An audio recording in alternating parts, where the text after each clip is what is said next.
तो हेलो दोस्तों, good morning और क्या हाल चाल सबके। तो भाई मैं जा रहा हूँ पूसा की फर्स्ट सर्विस कराने के लिए नारायणा, और अपनी बाइक चल चुकी है समवेयर अराउंड 910 किलोमीटर। वैसे इसकी सर्विस जो थी तो 1000 किलोमीटर या फिर 1 महीना, और मैं ऑलरेडी 1.5 महीना हो चुका है इस बाइक को लिए हुए। वैसे चलिए कम ही है, बिकॉज बीच में हम लोगों का ट्रिप हो गया गांव गंगोत्री वगैरह का, इसके लिए फर्स्ट सर्विस है, नॉर्मल सर्विस है 1000 किलोमीटर में। उसके बाद में इसकी वही जैसे कावासाकी की होती थी कि 5 या 6 महीने और 5000 किलोमीटर, वही इंटरवल इसका रहता है। सारी सुपर बाइक का ऑलमोस्ट इतना ही होता है। बस मेरे को अभी जाना है ऑफिस से थोड़ा सा काम है मुझे, वो निपटाना है। देन उसके बाद मैं निकल जाऊँगा मैं टूवर्ड्स नारायणा। और नारायणा के बाद मैं सोच रहा हूँ कि इसकी ना विंडशील्ड चेंज करवा लूँ। तो करोल बाग में जो बंगाली है, बंगाली असेंबली मोटर, उसको मैंने बोला है, वो कह रहा है उसके पास एक आधा ऑप्शन है, तो वो देखता हूँ, अगर वो समझ में आएगा तो वो लगाऊंगा। और मुझे ना इसके जो अलॉय व्हील्स है बड़े सूने से लगते हैं, मतलब उसमें कुछ है नहीं, स्टिकर वगैरह है नहीं, बड़े प्लेन है, फ्लैट है। तो मैं सोच रहा हूँ कि उसके ऊपर भी थोड़ा सा कुछ स्टिकर वगैरह लगवाऊँ। तो ये आज का प्लान है। टाइम लगेगा तो करवाऊँगा, नहीं तो फिर कभी देखते हैं। और इसके फ्रेम स्लाइडर भी लगवाने हैं मेरे को। बाइक में मैंने फ्रेम स्लाइडर मंगवा लिए थे ऑलरेडी, बस लगाने का नहीं हुआ, क्योंकि इसके ना सारी फेयरिंग वेयरिंग खुलती है उसको लगाने के लिए। और भाई मेरे को डर लगता है फेयरिंग खोलने से, पता चला खोल तो तू बंद ही ना हो मेरे पे बाद में। तो ये है आज का प्लान। बाकी फर्स्ट सर्विस है और ऐसा कुछ है नहीं, बाइक में दिक्कत वगैरह आ नहीं रही है। बस एक मेरे को एक प्रॉब्लम जो फेस मैं कर रहा हूँ वो है फॉल्स गियर शिफ्टिंग की। मतलब कई बार ऐसा होता है कि मैं ना जब उसका गियर शिफ्ट करता हूँ, पहले से दूसरे पर जाता हूँ, तो न्यूट्रल हो जाता है, जो होना नहीं चाहिए। हो सकता है लीटर क्लास में बड़ी बाइकों में ऐसा हो जाता, मुझे पता नहीं। तो वो बस में एक बार मुझे वो बात करनी है। बाकी सो फार तो कोई दिक्कत नहीं हो रही, बढ़िया चल रही है। और वैसे सच बताओ तो इतनी चली भी नहीं है कि तुम दिक्कत के बारे में बात कर पाओ। टचवुड कोई दिक्कत हो भी ना। वैसे ज़्यादा टाइम लगेगा नहीं, लगभग 1.5 से 2 घंटे के आसपास लगेंगे सर्विस होने में पूरी, मैक्स टू मैक्स बता रहा हूँ। और मैंने अपॉइंटमेंट ले लिया था तो ज़्यादा लोड होने वाला नहीं। वैसे अपॉइंटमेंट मेरा था 11:30 बजे का, और 11 तो यहाँ पे बज चुका है। मुझे पहुँचने में 1 घंटा लगेगा, और अब कि आधे घंटे का मेरे पास ऑफिस में काम भी है, तो अपॉइंटमेंट तो मुझे रीशेड्यूल कराना पड़ेगा। वैसे ऐसी कोई बात नहीं होती, वो तो एक बात, इतनी इनकी बाइकें बिकती नहीं है कि भाई वहाँ पे नंबर लगाना पड़े। पूरे मुझे लगता है शायद महीने में ये लोग 10 एक बाइक ही बेचते होंगे यार। भाई साहब पता नहीं गूगल मैप मुझे कहाँ कहाँ घुमा के लेके जा रहा है। बस सच बताऊँ तो अगर यहाँ पे मोबाइल स्टैंड होता ना तो बहुत इजी हो जाता है पहुँचना, बट मोबाइल स्टैंड लगा के इतनी ब्यूटी के ऊपर ना सारा मज़ा ख़राब हो जाता है। मतलब जगह कहाँ है, कितना तो सुंदर कंसोल है इसका, कहाँ जगह है इसके अंदर लगाने के लिए, बकवास। बस एक यही रीज़न है कि मैं स्ट्रगल करता रहूँगा, बट इसमें लगवाऊँगा नहीं। अभी जब इसकी सर्विस हो जाएगी ना, तब इसको थोड़े हायर आरपीएम पे लेके जा सकते हैं। अभी मैं कोशिश कर रहा था कि 5000 आरपीएम तक ही रखूँ इसको, बहुत ज़्यादा अपने आप को रिस्ट्रिक्ट कर रहा था कि 5000 आरपीएम तक ही रखना है। तो एक बार आरपीएम जब एक बार सर्विस हो जाएगी, दैन थोड़ा फ्रीली इसको ले जा सकते हो। इवन तो मैं बहुत ज़्यादा आरपीएम तो हिट नहीं करने वाला, बट ठीक है।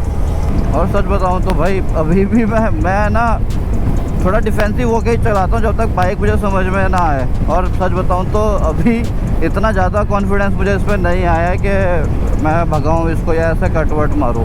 तो अभी मैं थोड़ा लेन में और डिफेंसिव होके ही चलाता हूँ। एक तो इसका साइलेंसर है ना, जो बाहर को निकले हुए हैं दोनों साइड से, मतलब वो यार वो कार जितनी जगह लेते हैं निकलने पे। वैसे यार आज ना मेरे को ना ट्रैफिक ने परेशान नहीं करा, मेरे को ट्रैफिक मिला नहीं, टचवुड कहाँ है, टचवुड ठीक है। मतलब आज मेरे को ट्रैफिक ने परेशान नहीं करा, बस जो परेशान करा है ना वो इस गर्मी ने ही परेशान करा है। और ये गर्मी ने, और भाई साहब पता नहीं क्यों इसको माइटी भूसा ने, इसको हीटिंग भूसा बोलना चाहिए भाई साहब, बहुत गर्म है ये। बता नहीं सकता मेरे बॉडी का कौन कौन सा पार्ट कहाँ से सिक रहा है इस टाइम पे। भयंकर गर्मी मारती है यार।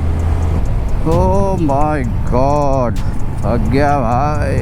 ओए यार ऐसा ना, नोएडा को जब गाड़ी बेचते हो यार, तो नोएडा में सर्विस सेंटर भी खोलना चाहिए ना।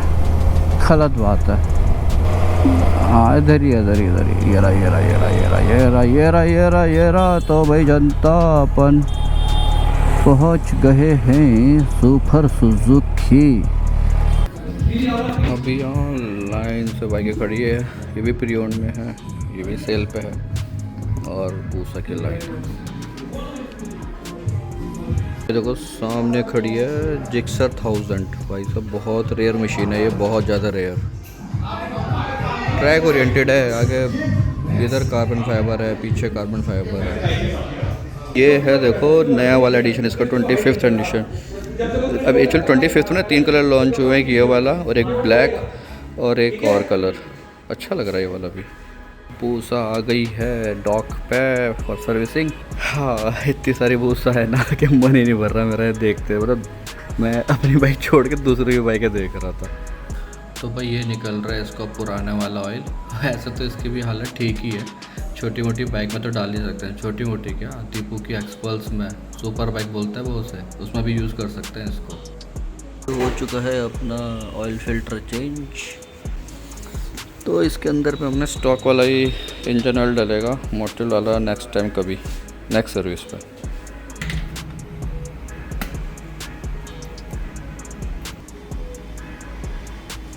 कितने लीटर लगा इसमें? 3.5 लीटर।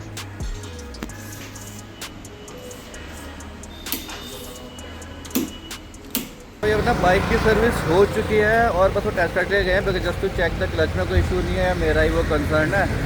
बाकी अब यहाँ से भी टाइम है तो मैं निकल रहा हूँ करोल बाग के लिए। तो देखो वहाँ पे क्या कितना टाइम लगता है। वैसे भी टाइम हो चुका है, 2:30 बज चुका है, 2:30 से थोड़ा सा ज़्यादा। तो लाइटली गर्मी तो भयंकर हो रही है, तो यहाँ से 15 मिनट के आसपास ही लगेगा करोल बाग का। तो जो मेरा क्लच का कंसर्न था वो उन्होंने बताया कि हो सकता है कि आप इसको थोड़े लोअर गियर पे शिफ्ट मार रहे हो, तो थोड़ा सा हायर आरपीएम पे गियर शिफ्ट करना, और इसको भी क्लच लीवर को भी थोड़ा सा उन्होंने एडजस्ट करा है। अभी टाइम हो गया है 2:40। तो what about my service experience? Service experience ठीक था, बट टाइम बहुत ज़्यादा लगा है जो मैंने एक्सपेक्ट नहीं करा था। चलो इतनी वीस्ट्रॉम मेरे को रोड पे नहीं दिखाई दी जितनी को सर्विस सेंटर पे दिखाई दे रही थी। पूसा तो बस मेरी थी सर्विस के लिए, बाकी वीस्ट्रॉम 3-4 आ रखी थी, कटाना एक भी नहीं थी। और अबाउट सर्विस चार्जेस लगभग 2100 रुपये मेरे इंजन ऑयल का लगा है, 1000 रुपये करीब इसका ऑयल फ़िल्टर का लगा है। बाकी तो क्लीनिंग व्लीनिंग हुई और कुछ नहीं हुआ। तो और जो मतलब वो 3100 रुपये मेरा वैसा चार्ज हो गया प्रोडक्ट का चार्ज, और 3500 रुपये इन लोगों ने चार्ज करा है। और बाकी कुछ एक आधा चार्ज और था, मुझे याद नहीं आ रहा। समवेयर अराउंड मेरा 7688 का मेरा बिल आया है। बस अब फटाफट करोल बाग पहुंच जाऊँ यार। 14 मिनट दिखा रहा है, वैसे रेड लाइट से हटूँ तो मैं उसके बाद बाइक काम कराते हैं। मुझे लगता है घर पहुंचने में शाम हो जाएगी। चलो ये भी ठीक है, थोड़ा सा मौसम ठंडा हो जाएगा तो बाइक चलाने में मज़ा आएगा।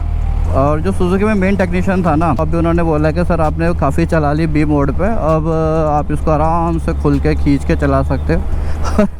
उन्होंने ए मोड करके दिया, बोला कि थोड़ा इसकी पावर के यूज़ जो हो जाओ, अनदर 300-400 किलोमीटर में ए मोड पे ही चलाओ, तो आपको अच्छा खासा एक्सपीरियंस हो जाएगा इसकी पावर डिलीवरी का क्या है कैसे करके। तो यार बूसा की सर्विस में ये अच्छी बात है कि ना इसकी हमारे को फेयरिंग नहीं खोलनी पड़ी, बिना फेयरिंग खोला ही काम हो गया अपना।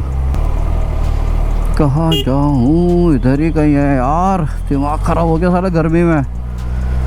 मिल गया बंगाली भाई। बंगाली जी की शॉप यहाँ खुल रही है, ये खुल रही है और आगे भी है, और इनके 3 फ्लोर हैं भाई साहब।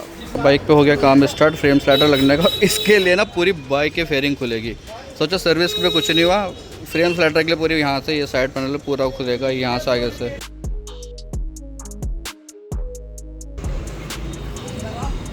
साइड का तो काम हो गया, बस ये लग गया और बस इसके ऊपर ये माउंट लगाना है, ये वाला तो हो जाएगा। अभी हम लोग दूसरे साइड का पैनल खोल रहे हैं और यहाँ पे हो रहा है लेमिनेशन का काम, नॉट पीपीएफ। ये वाले पार्ट पे, इस वाले पार्ट पे ना पीपीएफ नहीं हो पाई थी बिकॉज कर्व था ये। तो भाई जनता हम लोग निकल चुके हैं करोल बाग से। वैसे निकलना चाह रहा हूँ मैं करोल बाग से, बट अभी निकला नहीं हूँ। तो मैं अभी टाइम हो चुका है 5:50, 6 मान लो। 3 घंटे लग गए इस बाइक पे काम कराने में। पूरा का पूरी जो फेयरिंग खोलना बंद करना था ना भाई, बहुत टाइम कंज्यूमिंग है, बहुत ज़्यादा। मतलब जितना टाइम सर्विस होने में लगा ना, उतना टाइम इन फ्रेम स्लाइडर को लगाने में लगा।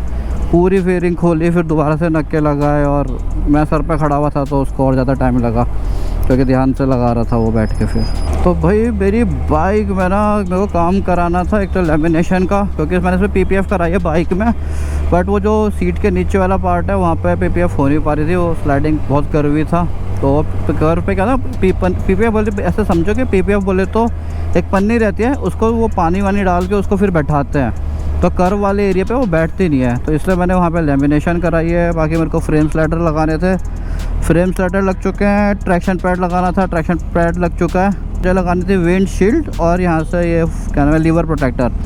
तो विंड शील्ड समझ में नहीं आई, थोड़ा ज़्यादा ही वो उठा हुआ सा डिज़ाइन था, मुझे वो अच्छा नहीं लग रहा था, वो मैंने नहीं लगवाया। और सेकंड ऑप्शन था, second is liver guard. Liver guard जो थे वो भी मतलब जो क्वालिटी समझ में आ रही थी वो बूसा के लिए नहीं थे, और जो बूसा वाले थे वो इवोटेक का ओरिजिनल नहीं था, तो वो मैंने नहीं लगवाया। वरना इसमें क्या रहता है ना, अगर तुम कॉपी लगवा लो, काउंटरफिट करवा लो उसको, तो प्रॉब्लम ये आती है कि चलते हुए ना वाइब्रेशन की वजह से वो ढीले पड़ जाते हैं। यहाँ से लीवर गार्ड ढीले पड़ जाएगा, फिर वो लटक जाएगा नीचे की तरफ, और वो फिर वो बॉडी पर टच होता है, मतलब वो बहुत दिक्कत वाला काम है। तो मैंने बोला है बंगाली को जब आ जाए तो बता देना, मंगवा लूँगा मैं इसको, तो मैं खुद ही लगा लूँगा, ऐसा कोई बात नहीं होती। बाकी अभी थोड़ी शाम हो गई है ना, तो गर्मी थोड़ी कम हो गई है, लेकिन भाई भीड़ बढ़ चुकी है।